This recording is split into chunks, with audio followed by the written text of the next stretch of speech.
you.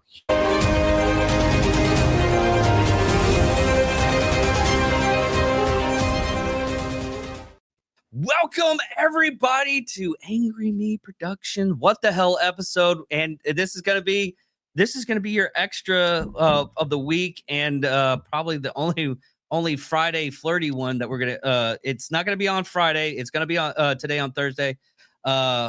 And yeah, we're recording it. Personal stuff happens with all my crew. I'm the only one that's going to be your avid person that's constantly on this. But we have a friend of the podcast, Eric Tansey. He has a book that's coming out. Yeah, it is Pig Latin. A seriously funny true story. By the way, I like that you said it's Friday because like now I feel like it's Friday. So like let's just go with that. Like It's Friday, dude. Let's go. Yeah. We have a lot of stuff on that book that it is deep on. I was just surprised at a lot of stuff that you put in there. I was like, oh wow, that's what cops go through. Oh wow. No. Oh wow. I mean, I had the funny story. I did watch like before we did this yesterday, I watched it's called the Blurry Creature podcast, and there was a cop on there, and he literally said that he had taken it was supposedly a domestic violence, but it wasn't domestic violence, and apparently she needed an exorcism. I mean, like legitimately an exorcism. So you get into the crazy stuff when you deal with the public. But go about how your book was done, because you did a co-author with Nick Palmisano, and yeah, there's certain thing that's going flirting in there, but he just polished the stuff, right? Well, so Nick Palmisano, what an amazing guy Nick is. Like, man, it sounds weird, but like Nick is such a selfless servant to the community. Like, I don't have to go all into it, but like Nick is honest to God, and I will stand by this no matter what. Cut it up into a reel, whatever. Nick Palmisano is one of the best human beings I've ever met. Like, I've met two people in the industry that I would 100% trust with my wife and children. And that's Mike the cop and Nick Palmisano. Like, those are the two guys that I've ever worked with that are like truly, I mean, just really good salt of the earth, good morals. They practice what they preach, and they're the same person that they are in real life as you would see them on social media. Nick's not really on social media very much. Like Nick is like a very behind the scenes guy, makes a lot of the commercials for like American Legion or like Army Navy football. And I don't know, he's any veteran company that has a commercial, he's probably made it that you've seen on TV. That's just kind of like his forte. So he's a behind the camera guy. He's not really so much of an in front of the camera guy, but Nick is a co-author. He's not a ghost author. And being that he was a New York Times bestseller, from what he did with Stars and Stripes, whether, you know, like how you feel about Tim Kennedy, whatever, those aren't Nick's stories. Nick didn't write those stories. And I think that's the misconception about co-authors. It's like ghostwriters. Like a co-author essentially is, he gives the book rhythm. He takes your story and then makes it not sound like a report, but more like a book. And so it's really up to you to be the truth teller and the storyteller. And, you know, Nick's job's not to fact check me or fact check my stories. It's literally structure, grammar, punctuation. And, you know, and I think he did a phenomenal job with my book. The difference between my book, though, and the book I think everybody's referring to here, Scar Stripe, is that there's police reports to back up my stories. So it'd be really hard to stretch the truth in a book where somebody could, you know, if they did enough work, they could go and just pull the actual report. So yeah, and a lot of this, you were told by your other officers that you need to make another book because you left stuff out. Yeah. So, you know, now that we have the hard copy in hand, you know, I gave it to the other characters in the book. And, you know, one of the things a lot of these stories happened eight years ago or whatever, 7, 8 years ago. And, you know, people and incidents perceive things differently, and everybody has a different side of the story to tell. It's their story. Like, and so I was real nervous that the other players would read the book and would be like, well, that's not how that happened. That's not how I perceived it. And sure, that could be true. But I got the opposite. So when the characters in the book read my book, they were like, dude, you left out the best part, or you left out when this happened, or you didn't even tell about this. And like, bro, where is this story? And why didn't you tell that story? And, you know, and I was like, oh my gosh, you know, and actually just went on. One of them actually has a podcast called Santana True Crime. And I was on LB Ellsworth's On Being a Police Officer podcast, and she had him on too. It's kind of a surprise deal there. And so, cause he's in the book quite a bit as my training officer. And now I don't know that I speak very highly of him because he was my training officer. So he wasn't my friend. You know what I mean? He was my FTO, and he was very hard on me. He was very difficult for me. And I learned a lot from him. But, you know, like some people in the book are going to be like, wow, that's a great training officer. And some people are going to read the book and be like, damn, his training officer's a dick, you know?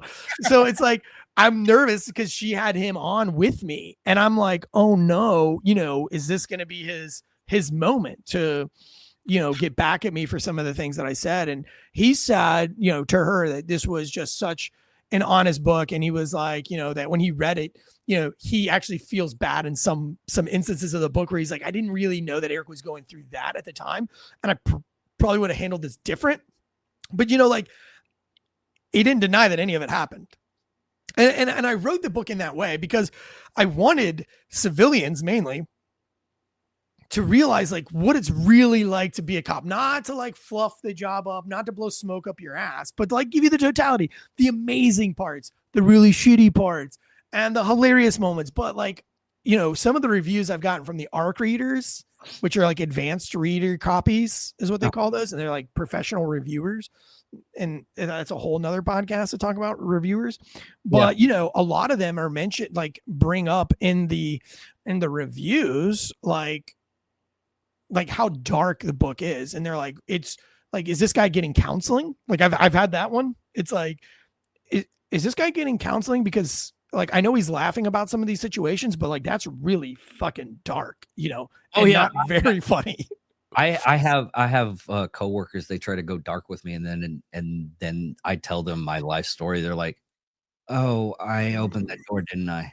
You know, it's funny because like for me, you know, this is what cops go, like there are cops that are, you know, I was only a street cop for 6 years.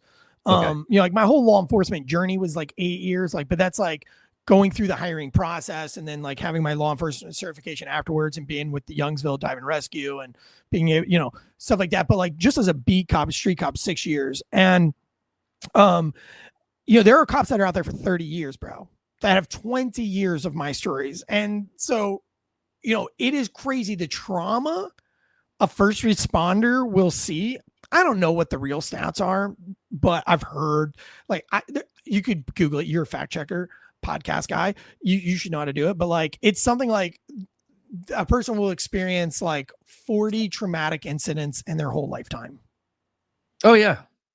But a first responder will have like 40 in a week. Yeah. And we were talking about this before we got onto the podcast, was just talking to getting pulled over. You know, you run a stoplight, and if you're rude up that stoplight to the cop, then you're going to have a bad day. But you don't realize that cop either A, started up the shift, saw you that you pulled a stop, you ran a stop sign, and then he pulls you over, and that was his beginning of his day. And his day was actually, for a cop, that's actually pretty good. Or you could be at probably like the mid of his shift. You run the stop light. He's very agitated. He's doesn't want to be. You look at his body language. He doesn't want to be there. He could have just got off to where he had to pull a kid from a family that was beating the crap out of him. Right. You don't know that story at that point in time, and they all have one. They all have a story too. Like that's what's crazy. It's like every cop has a reason for what they're doing. And like perfect example, there's this cop, and he used to sit on 440 all the time, and he would just rip cars over constantly. It's like all he did. He was like the worst street cop ever, and I hated him. Just really didn't like him. I'm like, why is this guy is such an asshole? Like this is why people hate cops. And I was talking at one of our police parties about him, and I was like making jokes. And one of the older guys pulled me aside and he was like, one, he doesn't give a fuck what you think about him. But two, do you know why he acts that way? I was like, why? And he was like, because, you know, on Christmas Eve, a nurse was coming into work on Christmas Eve and there was a wrong way driver on 40 or whatever street it was. And he hit it head on and killed her. And that dude has worked that strip of 440 the rest of his career. Yeah. I mean, even talking with a friend of mine that he's into like communist stuff, which it boggles me to this day. But he was like, you get pulled over and you act like the cops like your best friend. I was like, one, I don't want to get shot. Two, I carry. And I placate to the cop because I don't know how bad of a day he's been through. You know, just even going through. I worked as a correctional officer. My day could go out great, but at the end of the day, someone could do something, and it's happened time and time again that I have to deal with like a burnt body. Yeah, you never know. And we got pulled over one time, and he's like, "Oh man, it's the cops." I was like, "Put your hands on the dashboard." It's pretty easy. Why should I do? I'll do it, but I was like, one, I'm carrying. I don't make any sudden movements and let me do all the talking. Shut the hell up. He's like sweating, nervous. And I was like, hey, how's it going? He's like, well, you know what? I pull your own. It was like, I obviously don't know what was going on. And it was just, you know, my license plate being up on the dashboard. Oh, He's in the front here in Texas. And I was like, hey, okay. Are you going to write me a ticket or anything like that? Well, I got to check you guys' stuff. I was like, okay, would you like me to step out of the car and leave the firearm that I have? Because I handed in my concealed carry license too, or license to carry. And he's like, yeah, if you could. And we just had a rapport after that. And when we got in the car and left, he's like, I've never had a police officer treat me like he was your best friend after the end of the thing. I was like, yeah, because he's human. Yeah. He probably had a bad day and he saw that and he's like, I don't want to do this, but I'm going to have to do this. Someone already yelled at me for not doing this. So it's I like the I like how he started off with like, do you know why you're speaking? You're like, obviously, or like why I pulled you over, and you're like, obviously, I don't. You know, you would be shocked, like when we asked that question, how many people know exactly why the guy pulled over. But for me, I like it because I feel like it's an admission of guilt, and if you're going to admit to being guilty of something, then you are more likely to be sorry for it. I'm able to get voluntary compliance, and I'm more willing to give you a warning. So I'm like, do you know why I pulled you over? And you're like, yes, I was speeding. I'm so sorry. Like I'm late. I was jamming to some tunes. I've gotten that one where like I just got lost into some Kesha. You know, I got lost in some Kesha and I was just vibing, and I saw you and I was like, oh my god. And I'm like, you know what? Like we've all been there, right? Like we've all been vibing. Like, all right, I got you. You know what I mean? Like let's slow it down. Less vibes, right? Like, I'm probably more willing than the person that's like, no, what, you know, you can kind of deem somebody's compliance by asking them a simple question like that. And by the way, no cop really asks a question, and that isn't for a reason why he's asking it. And, the biggest thing that they're looking for is, are you compliant or are you not compliant? And, these are indicators that we need to figure out what we need to do. And, you know, and it works. You know, people are like, well, that's not me. Well, sure, but we're not stupid. We could see. If I ask you if you have drugs in the car and all of a sudden your neck starts pulsing, well, I don't care what you say, yes or no. It doesn't bother. Like I already know the answer. Yeah. If I ask you, do you have any weapons in the car, and you didn't give me a concealed carry, and you go like this, no. Or you know what I mean? With your eyes. They always look. Like if there's a gun, like it's a kid, if like, do you have any candy on you? And they look in their pocket, or they put their hand on their pocket and say no, like the candy's in the pocket that they touched. Like it's just an involuntary thing. So we ask those questions, and we're not even really listening to whether you say yes or no. We're just looking for indicators that you're not being truthful. I might say, do you have any weapons in the car? Yes, I do. Oh shit. Okay. And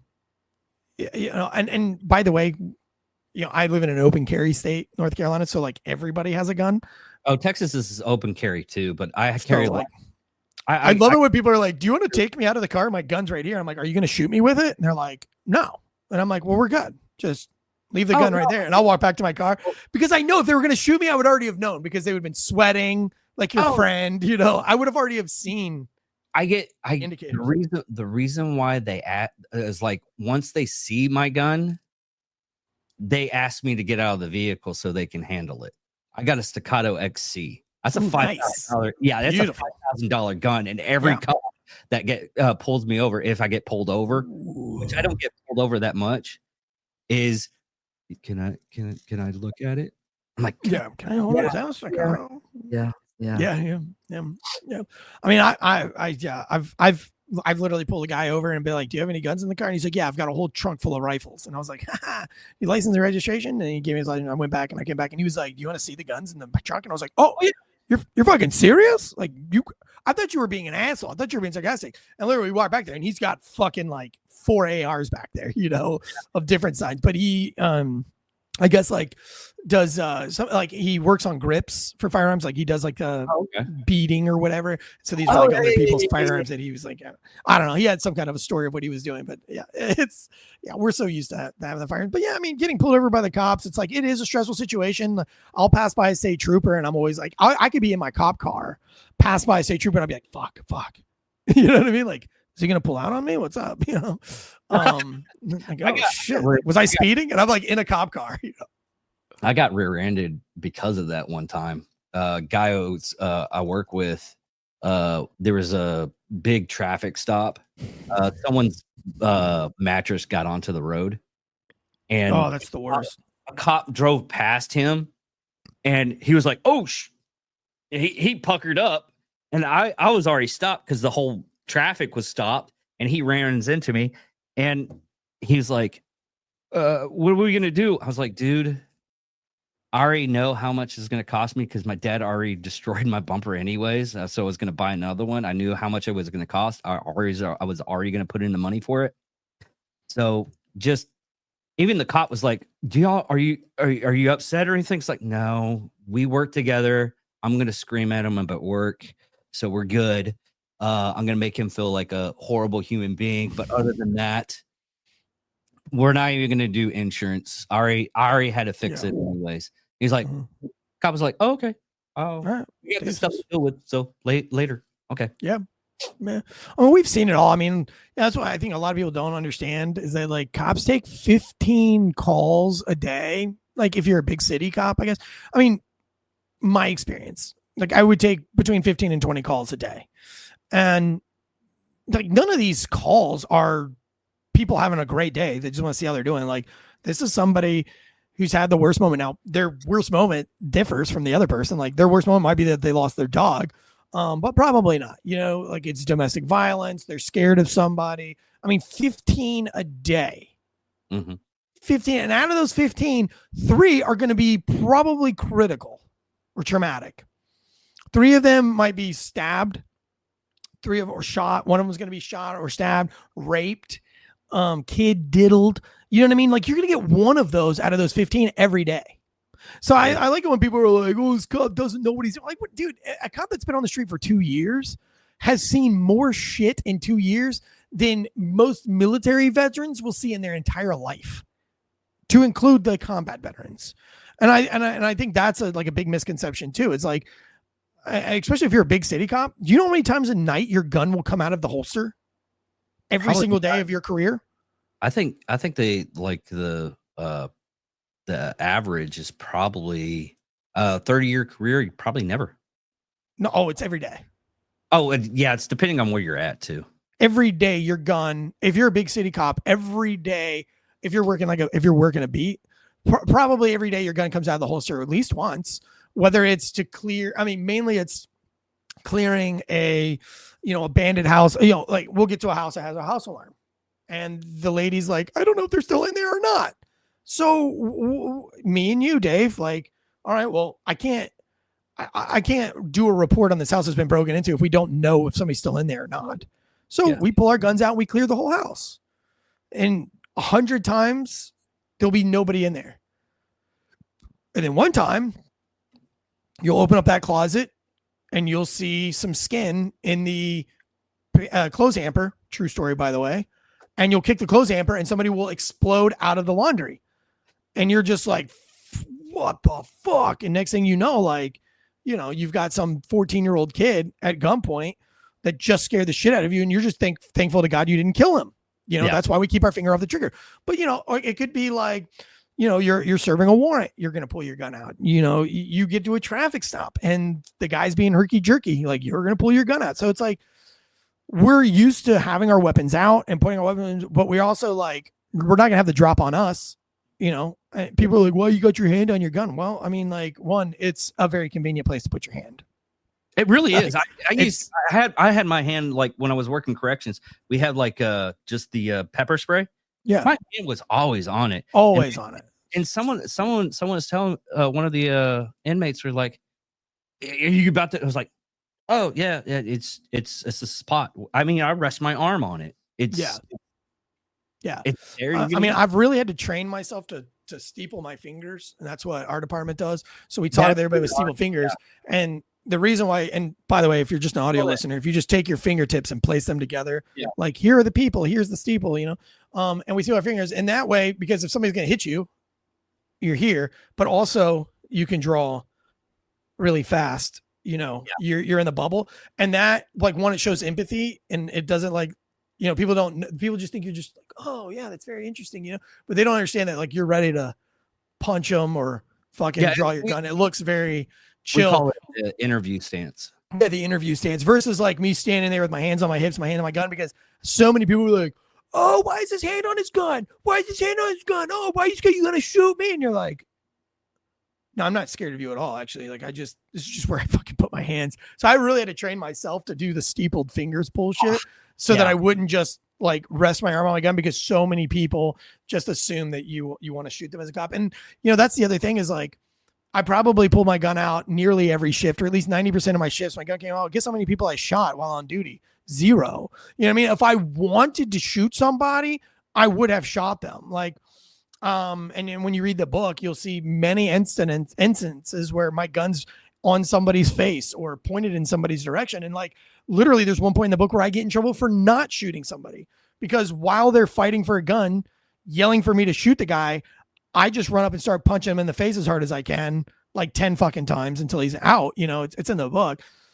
And they were like, dude, you gambled with your fists. Like, what if you would have got that gun out and shot your partner? But he had a stolen gun on him. And I'm like, am I getting in trouble because I didn't shoot somebody? Like, this is crazy. So like that whole myth of like cops are just out there to shoot somebody, like, it's just not true. Like, you've got 30 cops in one district on one shift, just in one district of the city. So you times that by 4 or 5, however many districts, 6 districts, you got all those cops. They're all probably pulling their guns out at least once or twice in the night, whether it's to clear, like I said, a homeless building or whatever.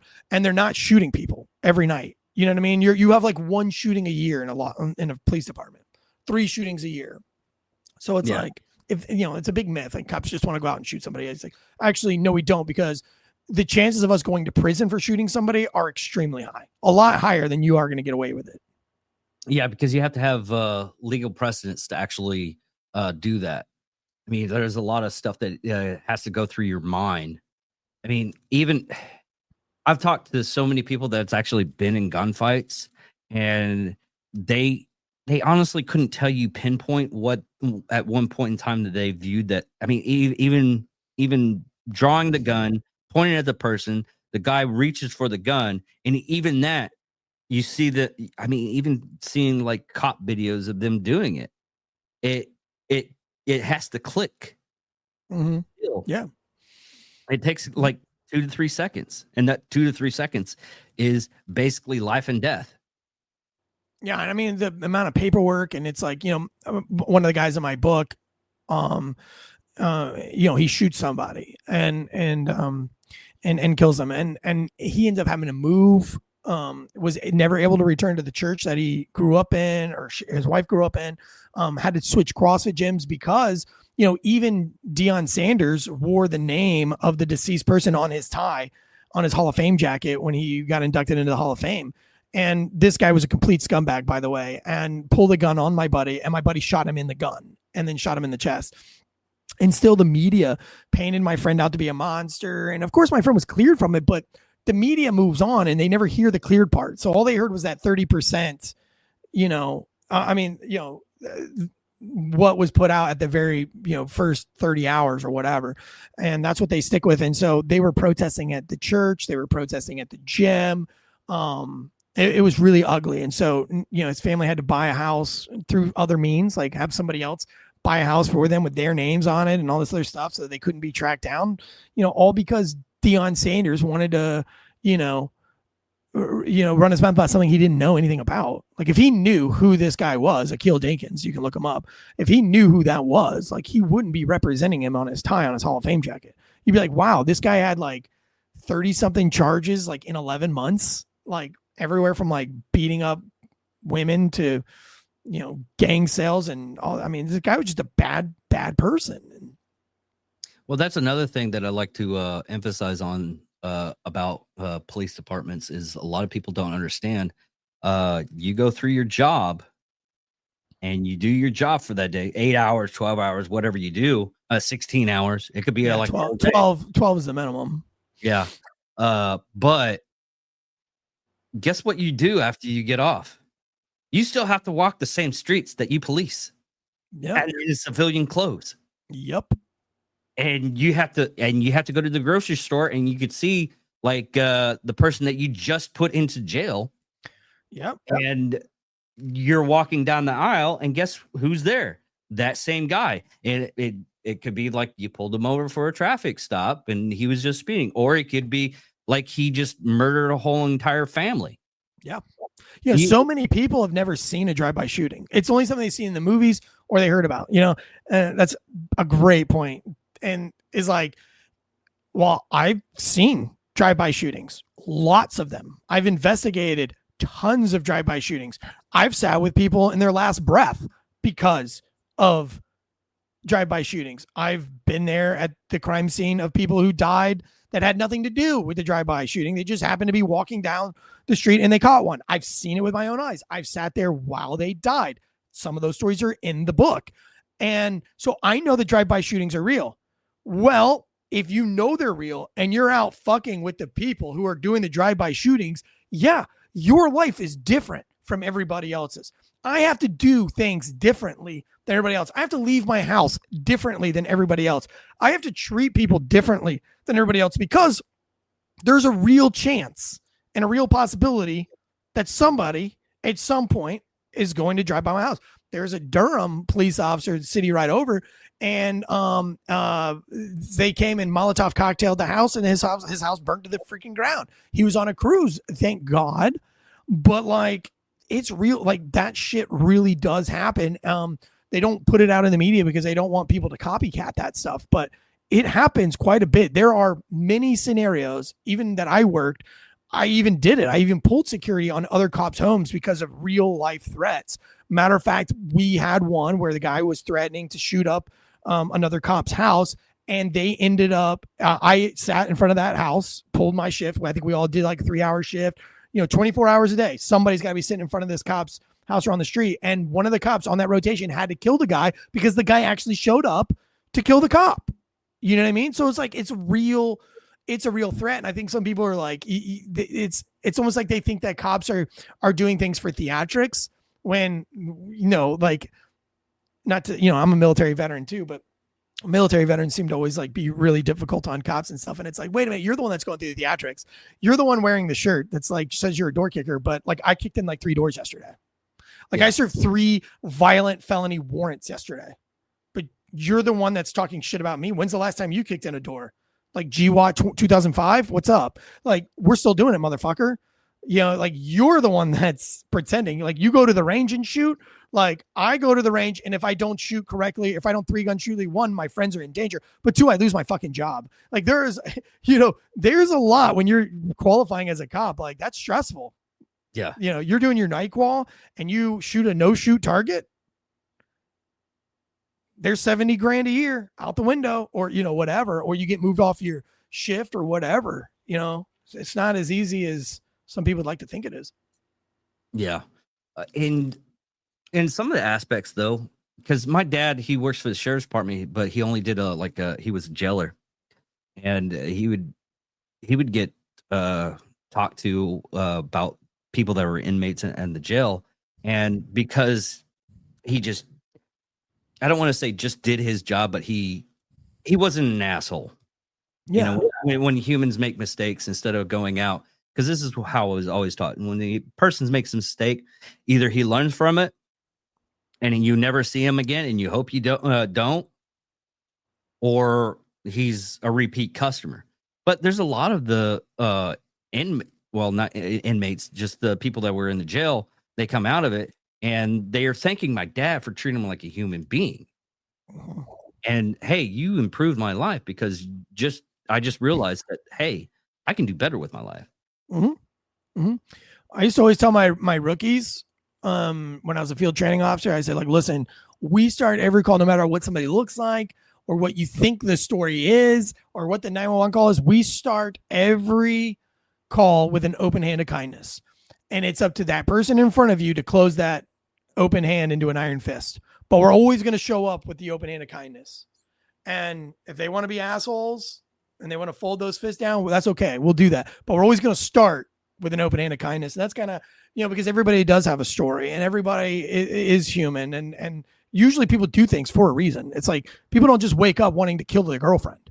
Like normally, like once you start to talk to them, like I'm not saying that they're justified in killing their girlfriend, but when you hear the whole story, you're kind of like, I mean, I'm mentally stronger than that, but like I can see where a man can only take so much. Once you hear the whole story, you're like, fuck, like that sounds terrible. Like, I hate to say it because that sounds so bad, but I've been in the car with murderers, with people who've actually murdered somebody. I've put handcuffs on murderers, and I've had conversations with murderers, and some of the people who have stabbed people or shot somebody, it's like, not that it's a good excuse, but like there's always a why. You know what I mean? There's always a reason. Brother, they didn't just wake up and say, you know what, I want to fucking kill my girlfriend today. Yeah. And a lot of people just don't understand that. They only see what the news media gets after, which luckily that's going downhill a little bit. I mean, they lose so much credibility. I mean, even just this weekend where that one guy shot up the Manhattan building. Yeah. He lost credit. The news media lost credibility because they called him white. And rightfully so. And I'm not placating of this race does this or this race does that. I'm placating that the people that were supposed to report on that news article or that news on that news, that they got it wrong and they just called it a white guy, and it was someone of other ethnicity. Is anybody still watching mainstream media? Because like they're wrong all the time. Like that's what I don't understand. It's like, why aren't you independent journalists on podcasts are better than any news broadcast. They're better than CNN. They're better than Fox News. I mean, like the media was wrong with Breonna Taylor. There was no knock warrant search. That didn't exist. There was no knock warrant for that. They knocked on that warrant and they weren't even a SWAT team. She was not asleep in her bed. She was wide awake. And by the way, she was cheating on her boyfriend with a guy who had snuck in the back door, even though that there were detectives watching the house. They weren't even supposed to know. And then B, she wasn't an EMT. She was an emergency medical room technician where she like mops blood off the floors. And I'm not taking away from that job, but the media made it out that she was an EMT. Like she was in the back of an ambulance. She had no medical, like real certification. Plus she got fired from that job. And they got $14,000 out of her house, which was part of the investigation of her dealing drugs with her boyfriend, who, by the way, Breonna rented 2 cars that were involved in drive-by shootings. One was involved in a homicide, which was they suspected was by her boyfriend. And her boyfriend is the one that they did the no-knock warrant on their house, caught him and the 3 guys and got all the guns. No-knock warrant, didn't shoot anyone, by the way, and then went after Breonna Taylor with a knocked warrant with detectives and not the SWAT team, and then they get shot. So it was actually the no-knock warrant that saved lives that night, and it was the knocked warrant that ended lives. Michael Brown, there was never a hands up, don't shoot. And Michael Brown was a heinous person to his community. And so that whole thing ruined lives. We see the Kyle Rittenhouse story. I mean, how many times does the news have to be overtly, blatantly wrong? And like, we're still shocked by it. Like, we're still shocked. Like, we all saw the picture clear as day that was a black man that entered that building. And by the way, he went to the 33rd floor. of a building that's owned by BlackRock, which is like the same type of business, and I think connected in some way to Blackstone. You can Google it. I don't remember, but like he went after a bank on the 33rd floor, which is way like all of those things like add up more than him going after the NFL. Yeah, it was Blackstone, and coming out on the most of that story is it was basically fact that the whole reason why they call it like a football player stuff and everything was, hey, he was trying to get to the NFL. I was like, are you sure? Because you can look at the listing. It's like, if you're going in, you're already. I mean, if he did it right, he would already gone up there. If they could show video of him already like pre going to the site to go to the position that he was at. Look up what floor he has to go to. Go to that floor and do whatever. I mean, it would be the way they said it was like, oh, he pressed the wrong button. He went to the wrong floor, but he just decided, you know what? Let's do this. It's just so many plot holes in the whole story that they're actually trying to put out there, and I'm super surprised that they didn't come out with anything to the point to where we have a lot of anti-gun stuff. Yeah, I mean, well, like it seems like they had like an anti-CTE head injury football kind of like that's where it was like trying to go. Like, oh, football's too toxic. We got to like dumb it down. Which remember they tried to do that like 5 years ago or 6 years ago when Trump was in office. Remember, like they were really going hard after football. Now Trump's back in office and they're trying to go after football again. Like, yeah, I don't know. I listen, I don't buy any of that shit. I like to put things in percents. Like I'm not going to say there's a 0% chance that anything the media is saying in that one is real, but like I think there's like a 40% chance it had something to do with the NFL, and I think there's like a 60% chance that it had something more to do with BlackRock or Blackstone. Which, by the way, Blackstone and BlackRock are the same style company. It's just one's investment. They are. I think one. It's like real estate. Like one's real estate and one's other type of, but they're both investments, right? Yeah, they're both. And a guy goes to third floor, and this is all stemming out of Vegas, which is where all the crazy weird stories start, like come from. Like it always starts in Vegas for some reason. Vegas shooter, this guy, like it always. There's always like these weird ties, but yeah, I mean, if you're still listening to anything the media puts out, in the first 72 hours, you're a fool. You're an idiot. Like, give it 72 hours and then see what the media puts out and then only believe half of that. Yeah. And do your own research at the same time. Now, going up on news with being an ex-police officer, like the stuff that's coming out right now with Washington, D.C. Do you think everything should be federalized in Washington, D.C.? Well, I think that was the plan for the Democrats the whole time was federalized policing. To be honest with you, saying that I know what you're talking about, but I just like to foreshadow it. They let the crime get so bad in L.A.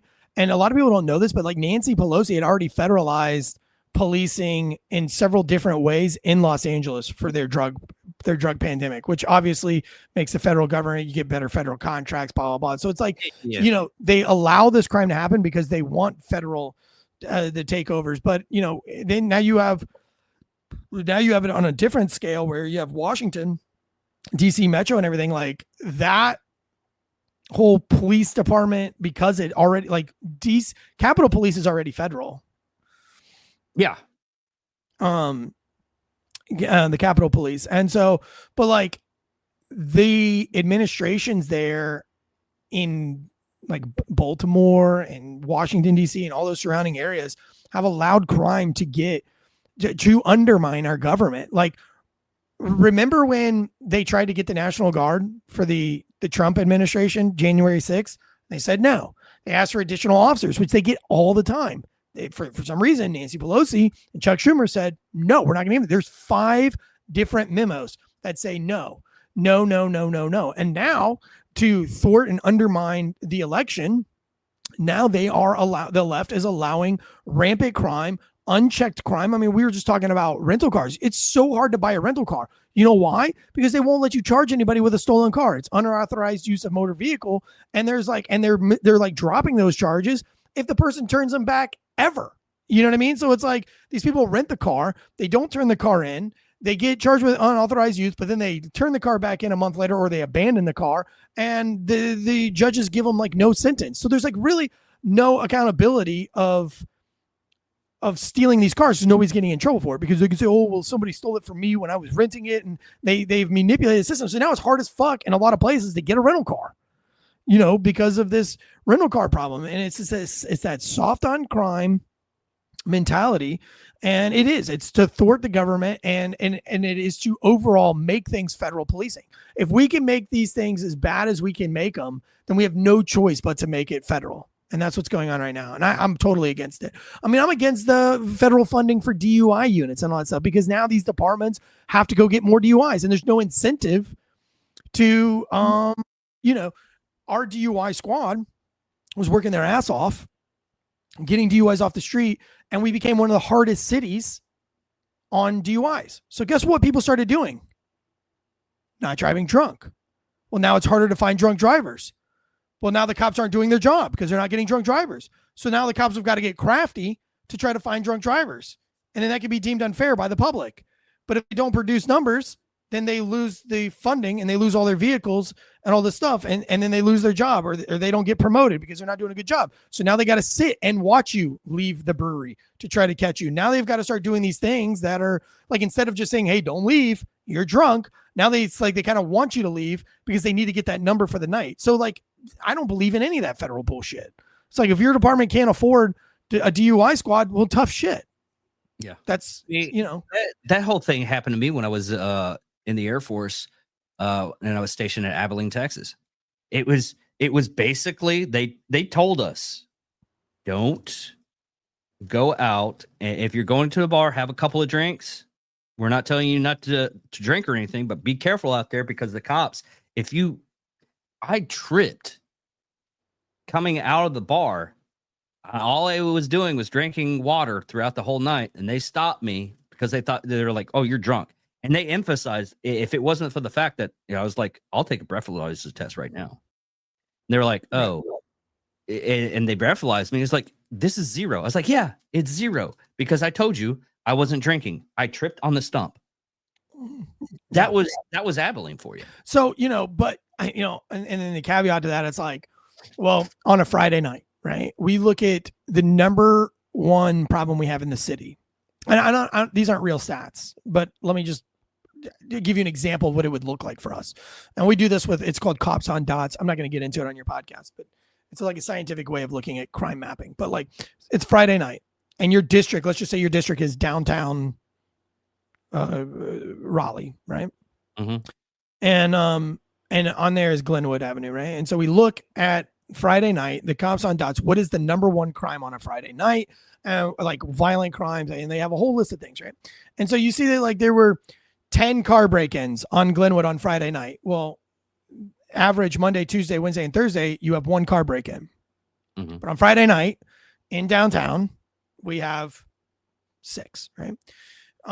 We have 18 violent crimes on Friday nights. When Monday, Tuesday, Wednesday, Thursday, we have 3 on Glenwood. And then we have 3 fatalities for the month that all occurred on a Friday night or a Saturday morning. The average for Monday, Tuesday, Wednesday, Thursday for the month is 0.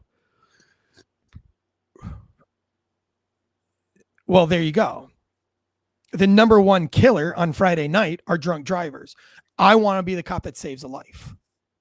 Yeah. I'm going to find the guy that was going to kill somebody, because I want that number to be 0. And if every cop sees the same thing that I'm seeing, every cop's mentality is, not on my watch. I'm going to get the guy that was going to make that one of those 3 die, that ruined a mother, a father, a grandfather. Because we see this stuff. You know, it's not like the movies. They don't get like some kind of lieutenant colonel to go and tell the family that their loved one's dead. Like sometimes it's just the street cop in the beat that goes and says, so we've all been there. We've all done it. And it's a terrible thing to have to do. So like our mindset on Friday night is, anybody that's fucking drunk, I'm going to be the guy that's going to get them. And I think that's also like a misconception. With the public is that they don't understand that is like that, we're doing it. Sometimes you're doing the wrong thing for the right reasons. But sometimes it goes too far. But obviously with our DUI squad, it wasn't on Glenwood. It was everywhere in the city, because they're trying to create this federal funding. But, it's like put all your resources on Friday night if that's where people are dying. So that's what we do cops on dots.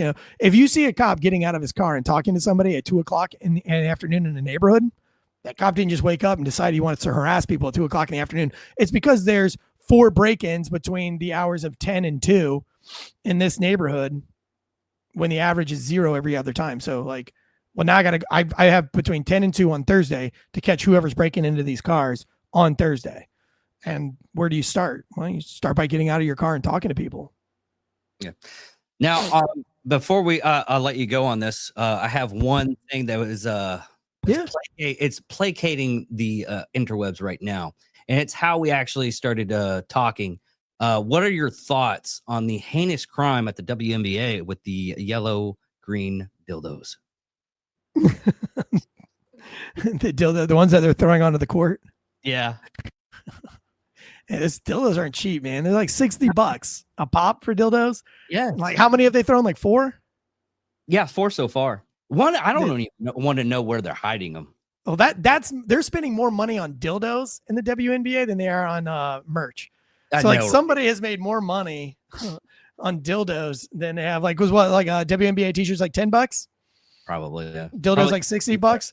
Yeah. So and they've sold they've made a couple $100 on dildos, and they've made they would have to sell 6 WNBA shirts for one of those dildos, and they ain't selling 6 WNBA t-shirts at one of those beasts. I don't know why they, this thought just came to me. I don't know why they're pushing for it. I mean, if it's a women's sport, dildos and everything, I mean, placate it. Fucking own that shit. Yeah. And if they're all lesbians, why do they want a male penis?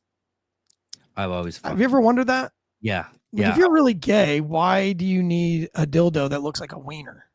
Yeah. But I've also always wondered, if you're gay, don't you know that women have buttholes too? Yeah, that's true too. If you're attracted to the beehole, but I mean, I don't know. I don't want to get too far into it, but I do think it's funny that lesbians penis men shaped pleasure toys. It's always just weird for me. But I'm weird because I'm straight. So my brain it can't process that side of things. It doesn't mean I'm against any of all that stuff or whatever. It's just my brain. Yeah. You're just curious. I'm just curious. Why are you still doing that? Here's another fun fact. And this is kind of weird. Okay. Why are all the dildos circumcised? I mean, I think circumcised penises are prettier, and I'm not even gay, but if I'm gonna watch, if I need to see a penis, I feel like I want my penis to be. You don't want to have a hoodie. I don't want to see a Sith Lord. Yeah. Okay. I want to see a Jedi Knight. Okay. I get that. I don't want to see the hood, I asked a lesbian that. She's like, that's a weird thing to think, but yeah, you're right. Yeah, I mean it's so weird. Great. Now they're gonna start making uncircumcised dildos, where you have to peel the skin back. Now, I'm not anti non-circumcision. I'm not even I really just don't care. But I'm it's curious. I'm just a curious guy. So yeah, I'm glad I got circumcised because I have been told that I have a pretty penis. I've never had a girl be like, "Damn, you got a big dick," or you know what I mean? Oh, that's a thick penis. But I have gotten, you have a pretty penis. So if I was uncircumcised, I wouldn't even have that. My penis wouldn't be special at all.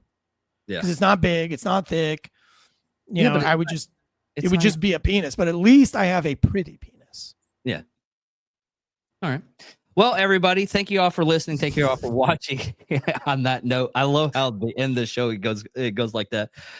Pick up his book. Show the book. Tansey, you want me to show can I show the audiobook trailer? Do we have time? Yeah, go ahead. Present it and we'll do the audiobook trailer. I'm en route. 30 seconds out. The craziest cop story ever told. Oh, shit. Did you just tase me in the pussy? Action-packed. Bam! It completely crushes the driver's side of the cab. If he isn't dead from the crash, he sure as shit is now. Seductive. Come here, big boy.